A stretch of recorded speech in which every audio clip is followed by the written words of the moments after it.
श्री सच्चिदानंद सद्गुरु साईनाथ महाराज की जय। सद्गुरु श्री సాయినాథుని శరద్ బాబూజీకి జై। శరచంద్రికలు మొదటి భాగం। గురువు గారి బాబా భక్తుడు। గురువు గారు, మీరు బాబా వద్దకి ఎలా వచ్చారు? గురువు గారు, నేను బాబా దగ్గరికి రావడం అనంటూ ఏమీ లేదు. ఎప్పుడూ ఆయనను చూస్తూ ఉండడం నాకిష్టంగా ఉండేది. నేనెప్పుడూ బాబా ఫోటోను చూసినా నాకెందుకో ఆయన చాలా సజీవంగా ఉన్నట్లు, నాతో సన్నిహితంగా ఉన్నట్లు, నాకు బదిలిస్తున్నట్లు అనిపించేది. అలాగని ఆయన నాకు ప్రత్యక్షమవ్వడమో లేక సందేశాలివ్వడమో కాదు, అలా కాదు. కానీ ఆయనను ఎప్పుడు చూసినా ఏదో బలమైన ఆకర్షణ కలిగేది. ఆయనకు నాకు మధ్య ఎంతో సాన్నిహిత్యం ఉన్నట్లు అనిపించేది. భక్తుడు: గురువుగారు, మీకు బాబాతో గల మొదటి అనుభవాన్ని మాకు తెలియజేస్తారా? గురువుగారు: మొదటిది, రెండవది, మూడవది అంటూ ఏమీ లేదక్కడ. నా అనుభవం ఏమిటంటే, నేను చిన్న పిల్లవాడిగా ఉన్నప్పుడు కూడా బాబాను చూసిన ప్రతిసారి ఎందుకనో ఆకర్షణకు లోనయ్యేవాడిని. నేను ఆయన వాడిని అనే భావన ఉండేది. దానిని నా మొదటి అనుభవం అంటే అనవచ్చు. నాకు బాబా అంటే ఎవరో తెలియదు, ఆయన పేరు తెలియదు, ఏమీ తెలియదు. నా చిన్నతనములో ఆయన ఫోటో ఒకటి మా ఇంట్లో ఉండేది. మా నాయనమ్మను ఆయనెవరు అని అడిగేవాడిని. అందరూ దేవుళ్లకు, దేవతలకు కిరీటాలు, ఆభరణాలు ఉండేవి. కొందరు మనిషి రూపంలో ఉంటే, కొంతమందికి జంతువుల తలలు ఉండేవి. ఇలా రకరకాలు ఉండేవారు. కానీ బాబా వారందరికంటే భిన్నంగా కనిపించేవారు. ఆయన ఒక సాధారణ వ్యక్తిలా కనిపించేవారు. అక్కడున్న పూజా గదిలో, ఆ దేవుళ్ల కొలువులో ఆయన ఒక్కరే అలా కనిపించేవారు. అందుకనే ఆయన ఎవరు అని నేను మా నాయనమ్మను అడిగేవాడిని. ఆమెకు బాబా గురించి అసలు ఏమీ తెలియదు. ఆమె టీచర్గా పనిచేసేది. నాకు తెలియదు అని ఆమె ఎప్పుడూ చెప్పేది కాదు. ఎలిమెంటరీ స్కూల్ టీచర్లు పిల్లలకు నాకు తెలియదు అని ఎప్పటికీ చెప్పరు.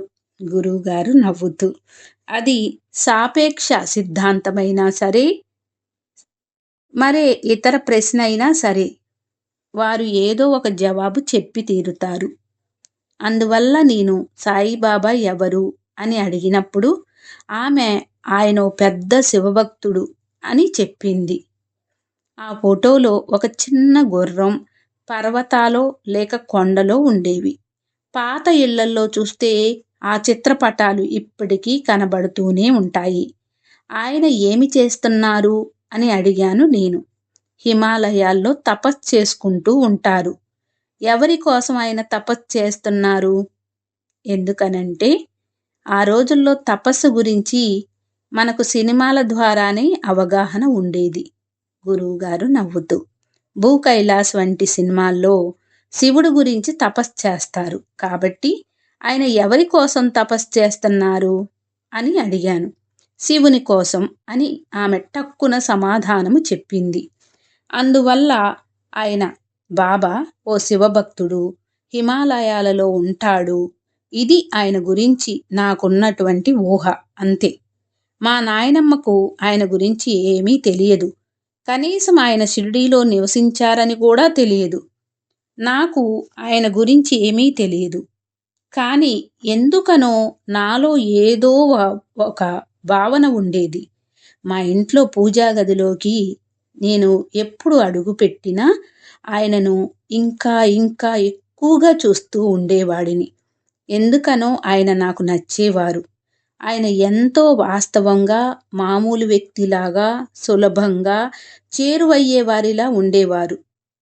మిగతా దేవుళ్ళ రూపాలన్నీ నాకు వింతగా అనిపించేవి. అది నా మొదటి అనుభవం. అనే బాబా గురించి మొదటగా నాకు తెలిసిన వివరాలు కూడా. బాబా గొప్పతనం గురించి, ఆయన మహిమ గురించి నాకెవరో చెప్పబట్టి ఆయన పట్ల నేను అవ్వడం జరగలేదు. ఆయన గురించి ఏ వివరాలు తెలియకుండానే నేను ఆయన పట్ల ఆకర్షితుణ్ణయ్యాను. నేను బాబా చరిత్రను చాలా కాలం పాటు చదవలేదు. నేను షిరిడీకి వెళ్ళింది కూడా 1977లోనే. సద్గురువు గురించి గాని లేదా నాకు సహాయపడగలిగేవారు ఎవరా అని గాని, నా కోసం ఏదైనా చేసేవాళ్ళు గాని, ప్రేమతో ఆప్యాయతతో నన్ను అర్థం చేసుకునేవాళ్ళు గాని, పసిబిడ్డ ఏమైనా అడిగితే తల్లిదండ్రులా ప్రతిస్పందించి సమకూర్చేవాళ్ళు గాని ఎవరా అని ఆలోచించినప్పుడు నాకు బాబా రూపమే తట్టేది. నేను ఇతరాత్ర ఆలోచించలేకపోయేవాడిని. ఏ సాంప్రదాయాలు, భక్తి, దేవుళ్ళు, దేవతలు, దేవాలయాలు ఇటువంటి వాటికి సంబంధించిన ఎటువంటి ప్రభావాలు నా మీద ఉండేవి కావు. ఇటువంటి వాటి ప్రభావాలు నా మీద లేకపోవడం నా అదృష్టం. గురువుగారు నవ్వుతూ, నా మనసు పరిశుభ్రమైన తెల్లని కాగితంలా ఉండేది.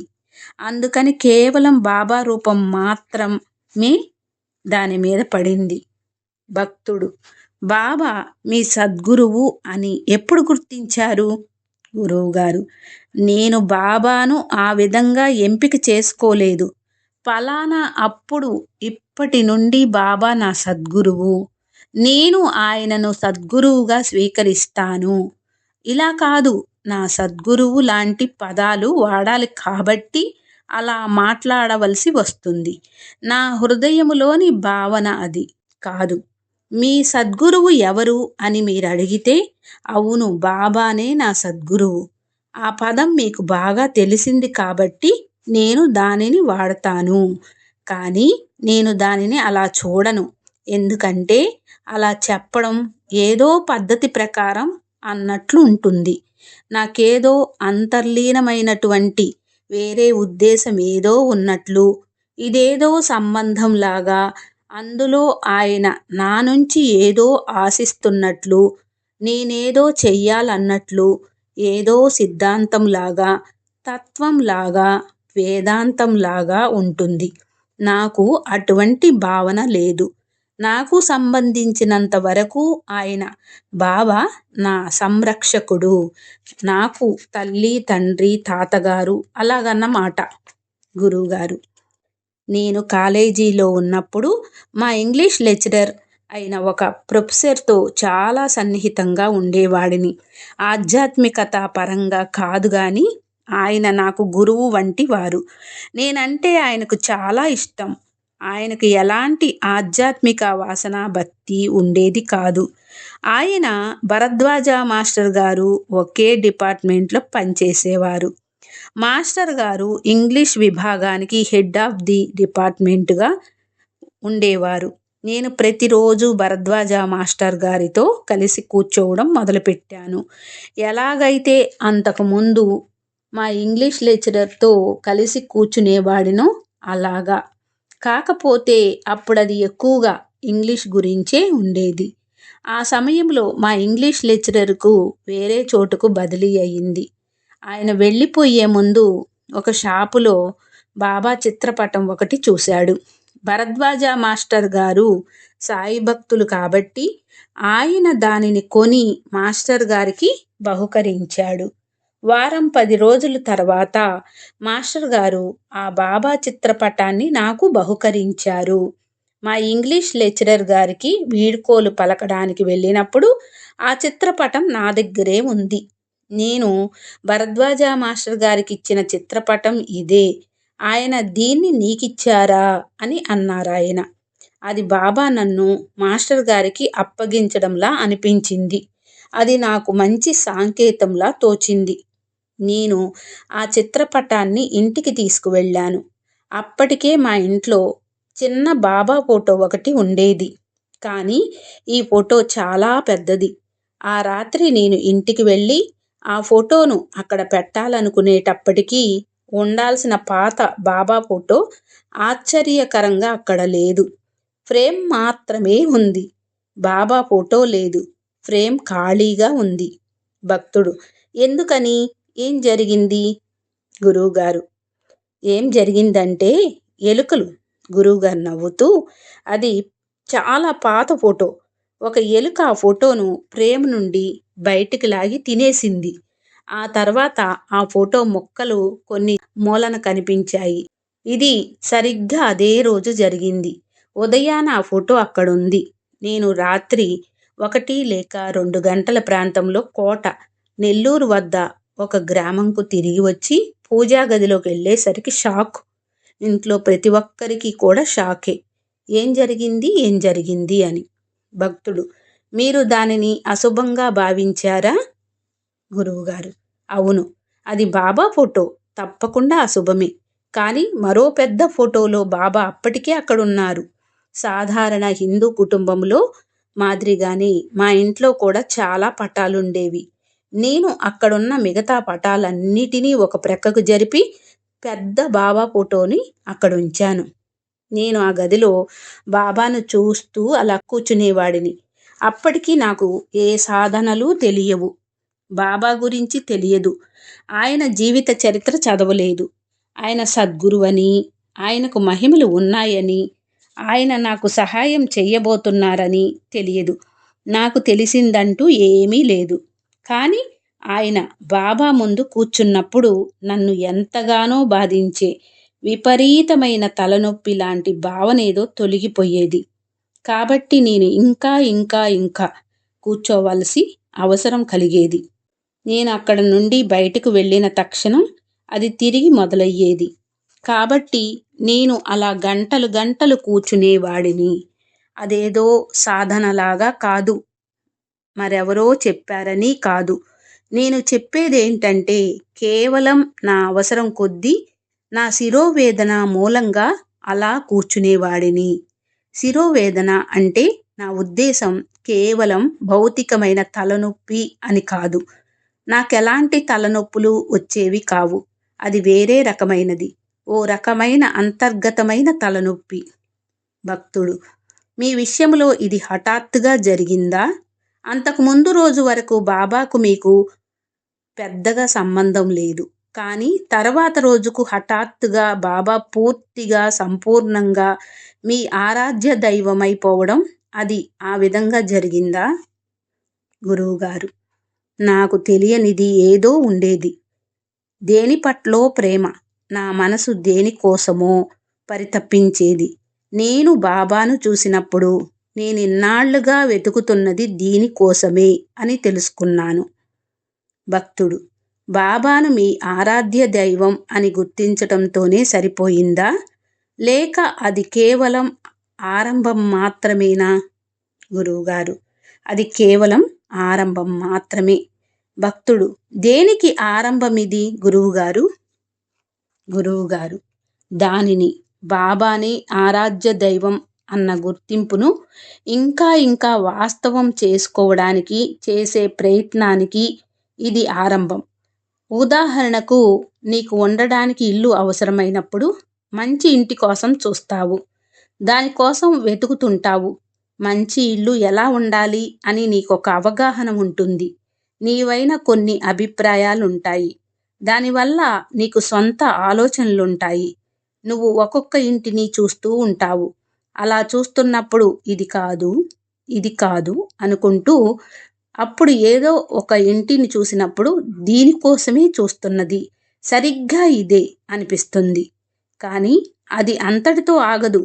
అది కేవలం ప్రారంభం మాత్రమే. ఆ ఇంటి యజమాని ఎవరో కనుక్కోవాలి. అద్దె ఎంతో తెలుసుకోవాలి. మన తాహతుకు సరితూగుతుందా? అసలు ఆ యజమాని దానిని అద్దెకి ఇస్తాడా లేదా అన్న విషయం కనుక్కోవాలి. ఇలా చాలా విషయాలు ఉంటాయి. కాబట్టి అది కేవలం ఆరంభం మాత్రమే. ఆ విషయానికి సంబంధించినంత వరకు అది చివర, మరొక దానికి ఆరంభం. భక్తుడు: ప్రపంచంలో ప్రతి ఒక్కరూ ఏదో ఒక రకమైన భద్రత కోసం వెతుక్కుంటూ ఉంటారు. కొంతమంది దాన్ని, భద్రతను, సంబంధ బాంధవ్యాలలో, మరికొంతమంది వాళ్ళ కుటుంబం లేదా డబ్బులో, ఇలా దేనిలోనైనా వెతుక్కుంటారు. ఈ ప్రశ్న కాస్త అసహజంగా ఉన్నట్లనిపిస్తున్నా నా మనసులో అడగాలని ఉంది. మీ భద్రత ఏమిటి గురువుగారు? గురువుగారు: బాబా. భక్తుడు: అందరూ వారి భద్రతను వేరే వేరే మార్గాలలో పొందినట్లు, మీ అవసరాలన్నీ బాబా ద్వారా తీరుతున్నట్లు మీరు అనుకుంటున్నారా? గురువుగారు: అవును. నాకు దేనికి కొరతగా ఉన్నట్లు అనిపించదు. బాబా నాకన్నీ ఇస్తారు. అది భద్రతకు మించినది. ఎందుకంటే భద్రత అనంటే మనకు ఉన్న దానిని కాపాడడం లేదా రాబోయే ప్రమాదం నుండి కాపాడడం. కానీ బాబా కోరికలు తీర్చే కల్పవృక్షం. అది ఆ కల్పవృక్షం మనకు ఉన్న దానిని రక్షించడం, రాబోయే ప్రమాదాల నుండి కాపాడడం మాత్రమే కాదు, మన కోరికలు కూడా నెరవేరుస్తుంది. గురువుగారు: అన్నిటికంటే ముఖ్యమైనది నేను బాబాకు చెందినవాడిని, బాబా నావారు అనేటటువంటి ఆ అనుబంధం, ఆ అనుభవం, ఆ గుర్తింపు అది చాలు. దానిని నువ్వు గుర్తు పెట్టుకున్నంత వరకు అదే నిజమైన స్మరణ అవుతుంది. స్మరణ అంటే గుర్తు పెట్టుకోవడం. భక్తుడు: గురువుగారు, నేను బాబాను కోరినవి పొందడం, పొందకపోవడం అనే దాని మీద ఆధారపడకుండా బాబా పట్ల ఆ అనుబంధం ఎప్పుడూ అలాగే ఉంటుందా? గురువుగారు: నీకు అటువంటి అనుబంధం ఉంటే ఒకవేళ బాబా ఇవ్వకపోయినా ఆ అనుభవం చెరిగిపోదు. ఉదాహరణకు నీకో బిడ్డ ఉంది. ఆమె తన స్కూల్ పరీక్ష పాస్ కావాలని నువ్వెంతగానో అనుకుంటావు. కానీ ఆమె పాస్ కాలేదు. ఆ బిడ్డ పట్ల నీ ప్రేమ పోతుందా? ఆ అమ్మాయిని ఇంకా ఎందుకు ప్రేమిస్తున్నావు? ఎందుకంటే ఆమె నీ బిడ్డ కాబట్టి. మనం అడిగింది బాబా ఇచ్చినా ఇవ్వకపోయినా నీకు ఆ అనుబంధం ఉంటే అది చాలు. అన్నీ జరిగిపోతాయి. అది చాలా సులభంగా అనిపిస్తుంది. కానీ అంత సులువు కాదు. ఆ అనుబంధం భావనను వాస్తవం చేసుకోవడం కోసం, ఆ గుర్తింపు కోసమే మనందరము ప్రయత్నించేది. గురువుగారు: నేనెవరు అనే విచారణ వ్యక్తి అస్తిత్వానికి సంబంధించినది. ఒక్కొక్కళ్ళు ఆ గుర్తింపును ఒక్కొక్క రకంగా అనుభవం చెందుతారు. నేను ఆత్మను, నేను బ్రహ్మాన్ని, నేను ఈశ్వరుణ్ణి, నేను సాయిబాబా బిడ్డను, నేను అరుణాచలేశ్వరుణ్ణి కుమారుణ్ణి, నేను ఆయన వాడిని, ఆయన నావాడు. ఇలా కొంతమంది అనుభూతి చెందవచ్చు. తనను ఏదో ఆవరించినట్లు అనుభూతి చెందానని రమణ మహర్షి చెప్పారు. ఆయన దానికి ఆవేశం అన్న పదాన్ని వాడారు. అది నీకు చెందినది కాబట్టి నువ్వు దానిని పొందాలనుకుంటావు. అనుభవ వైకవేద్యం చేసుకోవాలి అనుకుంటావు. నేను పొందాలి అనుకోవడం అసహజంగా విషయం కాదు. నిజానికి మనకంటే ఉన్నతమైన అస్తిత్వంతో లీనమవ్వడం అనేది ఒక అందమైన భావన. మనలో ఆ గుర్తింపు భావన కలగడమే ముఖ్యం. నిజానికి మనలో పరివర్తన కలిగించేది అదే. ఎందుకంటే మనలో భావోద్రేగాలు, ఆలోచనలు అన్నీ దాని మీదనే ఆధారపడి ఉంటాయి. ఒక్కసారి మన గుర్తింపు, ఆ ఐడెంటిటీ మారడం, పరివర్తన చెందడం ప్రారంభమైన తర్వాత మన అనుభవాలు, మన జీవితం మొత్తం పరివర్తన చెందడం ప్రారంభమవుతుంది. నేను ఫలానా అనే ఆ గుర్తింపే దానికి మూలం. అందుకే భగవాన్ నేనెవరు అని విచారించి నీవు ఎవరో తెలుసుకో అన్నారు. ముందు నీ అస్తిత్వం ఏమిటో తెలుసుకో. మిమ్మల్ని మీరు ఫలానా అని అనుకోవద్దు. మీ అస్తిత్వాన్ని, ఐడెంటిటీని తెలుసుకోండి. ఈ రెండింటికి భేదం ఉంది. అది ఏదైనా కానీ మన ప్రస్తుత ఉనికిని కోల్పోతే తప్ప మన నిజమైన అస్తిత్వాన్ని పొందలేము. భగవాన్ అదేంటో చెప్పలేదు. కానీ మన నిజమైన ఉనికిని మనం తెలుసుకుంటే అది చాలు. మనం ఏదైనా ఆనందం పొందినప్పుడు దానిని మనం మిగతా వారితో పంచుకుంటాం. నేను సాయిబాబాలో ఒక నిధిని చూశాను. ఏదో అనుభవాన్ని పొందాను. మీరు ఇక్కడికి వచ్చినప్పుడు నా అనుభవాన్ని మీతో పంచుకుంటాను. నేను ఎవరిని పిలవను. అలా అని ఎవరిని కాదనను, తిరస్కరించను. ఎందుకంటే బాబానే స్వయంగా చెప్పారు, మీ దగ్గరికి ఎవరు వచ్చినా నేను పంపానని గుర్తుపెట్టుకోండి. మీకు వారితో గల కర్మ సంబంధం వలనే వారు మీ వద్దకు వచ్చారు అని. వెనకటి రుణానుబంధం వలన మనం ఇక్కడ ఇలా కూర్చొని ఉన్నాం. నేను మిమ్మల్ని బాబా ప్రసాదంగా భావిస్తాను. మిమ్మల్ని అలా గౌరవించాలనుకుంటాను. మీకోసం నేను చెయ్యగలిగిందంతా చెయ్యాలి. అయినా నేను ఏం చేయగలను? పంచుకోవడం తప్ప. నేనదే చేస్తున్నాను. ఇదంతా బాబా పట్ల నాకు గల ప్రేమకు వ్యక్తీకరణే. శ్రీ సచ్చిదానంద సద్గురు సాయినాథ్ మహారాజ్ కీ జై. సద్గురు శ్రీ సాయినాథుని శరత్ బాబూజీ కీ జై.